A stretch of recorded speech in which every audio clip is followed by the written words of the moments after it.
नमस्कार दोस्तों, मेरा नाम है विजय कुमार। आप देख रहे हैं कॉमिक्स पिटारा चैनल को। तो चलिए दोस्तों, हम लोग कॉमिक्स पढ़ रहे थे कहाँ छिपा है कातिल, जो कि तिरंगा और ब्लाइंड डेथ का 2-in-1 विशेषांक है। और इसका पहला पार्ट मैंने अपने चैनल पे अपलोड कर दिया है। पहले पार्ट में मैंने इस कॉमिक्स को 20 पेज तक कवर कर लिया था। अब इस पार्ट में इसके आगे कहानी को शुरू करते हैं। किसी को अपने सामने रोकने नहीं देगा, अपनी जहरीली फुफकार से सभी को मात करता और अपना बचाव करता धाए धाए कैसे भी अपने शिकार तक जा पहुंचेगा। अब साधु राम एकदम उसके निशाने पर है। बचने का उसके पास कोई रास्ता नहीं। अब एक पल बाद ही साधु राम की जिंदगी खत्म हो जाएगी। नहीं खत्म होगी। क्यों? क्योंकि तिरंगा आ पहुंचा है। उफ, सही समय पर आ पहुंचा, वरना यह विचित्र सा सांप साधु राम जी की नसों में अपना जहर पहुंचा देता। लेकिन ये दो मुंह वाला अजीब सा सांप आया कहां से? और ये यहाँ मौजूद इतने लोगों को छोड़कर साधु राम जी को ही अपना शिकार बना लेने को क्यों उतारू है? उफ, ये तो अपने दोनों मुंहों से जहर फेंक कर मुझे अंधा करके अपने रास्ते से हटाने की फिराक में है। मुझे अपने ढाल के अंदर हाथ के पास लगे इस चैनल को घुमाकर ढाल के किनारों से काटने वाले ब्लेडों को निकालना होगा और उससे इसकी गर्दन को काटना होगा। ओह, ये तो बेहद फुर्ती से गोता लगाकर अपनी गर्दन बचा ले गया और अब ये अपनी जहरीली फुफकार छोड़कर मेरी और साधु राम जी की सांसों में जहर पहुंचाकर हमें मार डालने की फिराक में है। मैं तो अपनी सांसें रोककर उसके मंसूबे को फेल भी कर सकता हूँ, लेकिन साधु राम जी ऐसा नहीं कर पा रहे हैं। इसका जहर उनकी सांसों में पहुंच रहा है और उनकी हालत खराब हो रही है। साधु राम जी को बचाने के लिए मुझे इसके जहर को इसके मुंह से निकालने से रोकना होगा और इसके लिए मुझे अपने लबादे से इसके जहर उगलते मुंह को बंद करना होगा। हालांकि इस काम में खतरा बहुत है, लेकिन साधु राम जी को बचाने के लिए मुझे ये खतरा उठाना ही पड़ेगा। साधु राम जी को बचाने के लिए तिरंगा मौत से खेल रहा था। वहां मौजूद अजीत को इसका एहसास हो चुका था। मेरी बैड सेंस बता रही है कि साधु राम जी को बचाने के लिए तिरंगा उस विशाल दो मुंह वाले सांप से भिड़ गया है, लेकिन साधु राम जी को बचाने का कोई अस्थायी तरीका नहीं है, क्योंकि मेरी सेंस बता रही है कि तिरंगा उस सांप को ज्यादा देर तक काबू में नहीं रख सकेगा। मुझे तिरंगा की मदद करनी होगी और उसके लिए मुझे अपने उस ब्लाइंड डेथ के रूप में आना होगा, जिसे मैं बरसों पहले त्याग चुका हूँ। नहीं, मैं ऐसा नहीं करूंगा।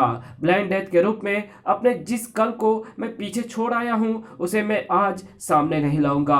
और फिर मुझे ब्लाइंड डेथ की जरूरत भी क्या है? मैं इस साधारण अजीत के रूप में भी हर मुसीबत से लड़ने में सक्षम हूँ। मुझे अजीत के रूप में ही इस मुसीबत से निपटने और तिरंगा की मदद से इसका कोई अस्थायी हल खोजना होगा और ऐसा करने का एक ही रास्ता है। मुझे अपनी सभी सेंसों का इस्तेमाल करके उस कारण को खोजना होगा जिसके लिए वो भयानक सांप सिर्फ साधु राम जी को ही अपना शिकार बनाना चाहता है। अजीत ने अपनी सभी इंद्रियों को उस महत्वपूर्ण काम में लगा दिया। जल्द ही सूंघने वाली इंद्री के हाथ सफलता लगी। साधु राम जी के गले में जो फूलों की मालाएं डली हुई हैं, उनमें से एक माला में से फूलों के साथ साथ कोई अजीब सी गंध भी महसूस कर रहा हूँ और वो गंध हमलावर सांप की गंध से मिलती जुलती है। निश्चय ही वही गंध इस सांप को साधु राम जी की तरफ खींच रही है। मुझे उन फूलों के हार को साधु राम जी के गले से अलग करना होगा। अजीत, तुम कहाँ हो अजीत? ओह, अजीत आगे बढ़ता उससे पहले घबराई हुई रागिनी उससे आ लिपटी। आतंकित रागिनी को अजीत का आभास हुआ तो वो और भी ज्यादा उससे लिपट गई। अजीत, मुझे डर लग रहा है अजीत, मुझे यहाँ से बाहर ले चलो अजीत। उफ, आतंकित रागिनी ने मुझे बुरी तरह जकड़ रखा है। ऐसे में मैं इससे छुटकर साधु राम जी तक नहीं पहुंच सकता। जो मैं करना चाहता था अब मुझे वो तिरंगा से करवाना होगा और उसके लिए मुझे चीख कर तिरंगा से बोलना होगा कि साधु राम जी के गले में पड़ा गुलाब के फूलों वाला हार इस खतरनाक सांप को उनकी तरफ आकर्षित कर रहा है। उस हार को जल्दी से साधु राम जी के गले से निकाल दो। गुलाब के फूलों वाला हार? ये बात तो मेरी समझ में आनी चाहिए थी। पलक झपकते ही गुलाब के फूलों वाला हार तिरंगा के हाथ में था। अब उस सांप को साधुराम से कोई मतलब नहीं था। अब तो उसका निशाना वो तिरंगा था जिसके हाथ में गुलाब के फूलों वाला हार था। अब इस सांप अब इस खतरनाक सांप की सारी तवज्जो मेरी तरफ है, यानी सचमुच इस हार के फूलों में इसकी जिंदगी है। एक मिनट, इन फूलों में इसकी जिंदगी नहीं, मौत है, क्योंकि मैं इस हार को उस हाई टेंशन जंक्शन बॉक्स की तरफ फेंक रहा हूं। मेरे ऐसा करते ही ये जरूर उन तारों पर झपटेगा और खुली तारों में दौड़ता हाई वोल्टेज करंट इस सांप के चीथड़े उड़ा देगा। चिर बम। इस खतरनाक सांप का अंजाम तिरंगा की सोच के एकदम अनुरूप और आखिरी हत्यारा की सोच के एकदम विपरीत था। तिरंगा तिरंगा तिरंगा, आखिर एक बार फिर तिरंगा मेरा रास्ता काटने आ गया। दुर्मुख सांप को खत्म करके तिरंगा ने मेरा बहुत बड़ा नुकसान कर दिया। साधुराम बच गया। मेरे इस नुकसान के आगे तुम्हारा नुकसान कुछ भी नहीं है। अब क्या होगा? होगा क्या? तिरंगा को अपनी जान देकर मेरे इस नुकसान की भरपाई करनी होगी। रही बात साधुराम की, वो तो मरेगा ही, उसे तो हर हाल में मरना ही है।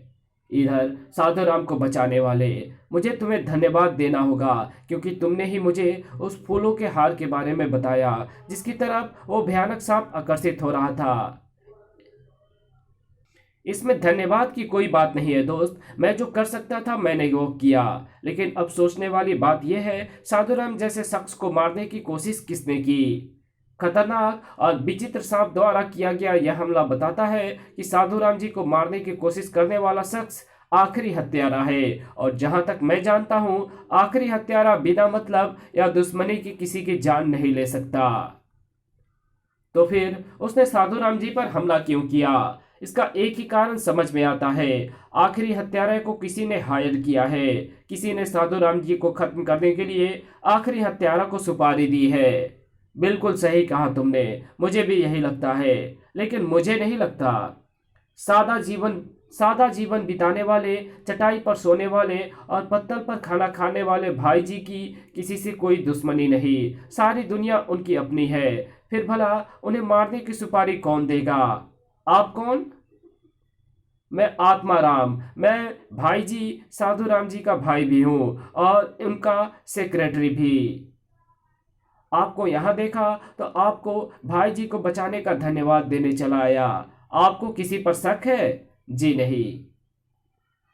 वैसे अगर शक भी होता तो मैं आपको या पुलिस को कुछ नहीं बताता, क्योंकि भाई जी की तरह मैं भी शत्रु को क्षमा करने की पद्धति अपनाता हूँ। आप और साधुराम जी जो चाहे कह सकते हैं, लेकिन सच्चाई यह है कि किसी ने आखिरी हत्यारा की मदद से साधुराम जी की जान लेने की कोशिश की है। और वो कौन है मैं उसे सामने लेके ही आऊंगा, क्योंकि मेरे पास उस आदमी तक पहुंचने का एक ही क्लू है। वो शख्स जिसने साधुराम जी के गले में वो गुलाब के फूलों वाला हार पहनाया था। तुम उसे ढूंढोगे कैसे?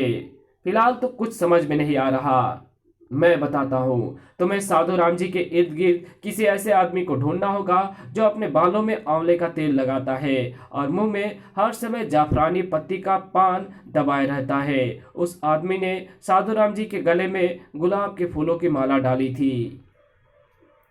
ये बात तुम इतने विश्वास से कैसे कह सकते हो? जिस समय साधुराम जी का स्वागत करने के लिए उनके गले में फूल मालाएं डाली जा रही थी, उस समय मैं उनके पास ही खड़ा था। तब मैंने अपनी सूंघने वाली शक्ति की मदद से महसूस किया था कि जो आदमी एकमात्र गुलाब के फूलों की माला लेकर आया था, उसने बालों में आंवले का तेल लगा रखा था और उसके मुंह में जाफरानी पत्ती के पान की गंध आ रही थी। वाओ, तुम ग्रेट हो अजीत। ये सब बताकर तुमने मेरी बहुत बड़ी समस्या को हल कर दिया। अब मुझे साधुराम जी के आसपास ऐसे आदमी को ढूंढने में ज्यादा देर नहीं लगने वाली और इस आदमी की तलाश मुझे अभी से ही कर देनी है। इसलिए फिलहाल चलता हूँ। तुम्हारी जरूरत हुई तो मैं तुमसे मिलने फिर आऊँगा। जरूरत तो तुम्हें मेरी पड़ेगी ही तिरंगा, लेकिन अब तुम्हें मुझसे मिलने यहाँ नहीं आना पड़ेगा। फिलहाल तो साधुराम को तिरंगा की मदद की बहुत जरूरत थी, क्योंकि आखिरी हत्यारा अपना दूसरा पासा फेंक चुका था। क्या बात है रामू भैया, जूस के दोनों गिलासों से जूस गिर रहा है, गिलासों को ढंग से पकड़ो। हाँ हाँ, रामू नामक उस व्यक्ति ने खुद को संभाला भी और जूस के गिलासी को भी ढंग से पकड़ा, लेकिन फिर भी गिलास से जूसों का गिरना बंद नहीं हुआ। किसी को क्या मालूम कि मुझे इसी तरह जूस को गिराते हुए ले जाने के लिए 50,000 रुपये मिले हैं। लेकिन ये बात समझ में नहीं आई कि रोज तो जूस सिर्फ भाई जी के लिए ही जाता है, आज आश्रम में ही रहने वाले बिहारी बाबू को भी जूस क्यों पिलाया जा रहा है? जूस हमारे लिए? कमाल है। जूस पहुंचना साधुराम के आश्रम की आखिरी दिनचर्या थी। उसके बाद वहां रात का सन्नाटा अपने पांव पसार देता है और वो सन्नाटा भोर की किरणों के साथ ही भंग होता है। लेकिन आज रात के सन्नाटे की किस्मत में भोर नहीं लिखी थी, वो तो आधी रात को ही भंग हो गया। आ ये तो बिहारी बाबू की चीख है। इतनी रात गए क्यों चीखे वे? बिहारी बाबू के चीखने का कारण सभी के रोंगटे खड़े कर देने वाला था। बिहारी बाबू के चेहरे पर लाखों चींटियां मौजूद हैं। और ये चींटियां साधारण चींटियां नहीं है, ये तो आदमखोर चींटियां हैं। देखो ये कैसे बिहारी बाबू का मांस खा रही हैं। बिहारी बाबू को बचाने के लिए कुछ करो। किसी को कुछ भी करने का मौका नहीं मिला, किसी के कुछ करने लायक रहा भी नहीं। सभी सन ही खड़े थे कि उनके कानों में एक और चीख बम के धमाकों की तरह गूंजी। ये तो भाई जी की चीख है, यानी ऐसी मास्कोट चींटियां भाई जी के मांस को भी खा रही होंगी। अभी नहीं खा रही थी, लेकिन खाने जा रही थी। और खा ही जाती अगर चींटियों और साधुराम जी के बीच में वो दीवार ना आई होती जिसे सारी दुनिया कहती है तिरंगा। ये आप पर आखिरी हत्यारे का दूसरा हमला है साधुराम जी, लेकिन आप चिंता मत कीजिएगा। जैसे उसका पहला हमला सफल नहीं हो पाया था, वैसे ही ये भी सफल नहीं हो पाएगा। लेकिन वे चींटियां सफल होने के लिए ही आई थी। ओह, ये क्या हो रहा है? सभी चींटियां इकट्ठी होकर एक नया रूप ले रही है। चींटियों द्वारा लिया गया वो रूप बेहद खतरनाक था। ओफ, ये सारी चींटियां एक ऐसा रूप ले रही। ये सारी चींटियां ऐसा रूप ले लेंगी, ये तो मैंने सपने में नहीं सोचा। चिर था। तुम ठीक तो हो तिरंगा? मेरी चिंता छोड़िए साधुराम जी, मुझे कुछ नहीं होगा। आप यहाँ से चले जाइए। अब मैं यहाँ अकेला हूँ, इसलिए अब मैं इससे अच्छी तरह बच सकता हूँ और इन्हें खत्म करने के बारे में भी सोच सकता हूँ। और इसे खत्म करने का सबसे अच्छा तरीका यह है कि पहले मैं इन चींटियों को एक दूसरे से अलग करूँ और फिर भच इस छोटे मंदिर में मौजूद जलते दिए की मदद से मास्कोर चींटियों से भरी इस घास फूस की कुटिया को आग से भर दूं। आग ने सभी मास्कोर चींटियों को भून कर रख दिया। इन मास्कोर चींटियों से तुमने मुझे बचा तो लिया, लेकिन ये मेरे सहयोगी बिहारी बाबू को निगल गई। ओह, बिहारी बाबू नामक इस आदमी को तो चींटियों ने पूरी तरह कंकाल बना दिया। ओफ, उन चींटियों का निशाना तो मैं था। बिहारी बाबू तो बिना मतलब ही मारे गए। 1 मिनट, मुझे नहीं लगता ये बिना मतलब मारा गया, क्योंकि इसके बालों से आंवले के तेल और मुंह से जाफरानी पत्ती तंबाकू की गंध आ रही है। आंवले का तेल लगाना और जाफरानी पत्ती का तंबाकू खाना तो बिहारी बाबू का शौक था। उनसे बिहारी बाबू की मौत का क्या संबंध है? बहुत बड़ा संबंध है, क्योंकि यही वो आदमी है जिसने साधुराम जी के गले में वो गुलाब के फूलों वाला हार पहुंचाया था, जिस पर दुर्मुख सांप आकर्षित हुआ था। क्या मतलब? इस कहानी को यहीं खत्म करते हैं। इसके आगे कहानी पढ़ेंगे इसके पार्ट 3 में। तो मिलते हैं इसके तीसरे पार्ट में। तब तक के लिए बाय। वीडियो अच्छी लगी हो तो इस वीडियो को लाइक कर देना, चैनल पे नए हो तो चैनल को सब्सक्राइब कर बेल आइकन को जरूर प्रेस कर देना, और जहां इस वीडियो की जरूरत हो वहां इसको शेयर जरूर कर देना। मिलते हैं आपसे इसके तीसरे पार्ट में। तब तक के लिए बाय।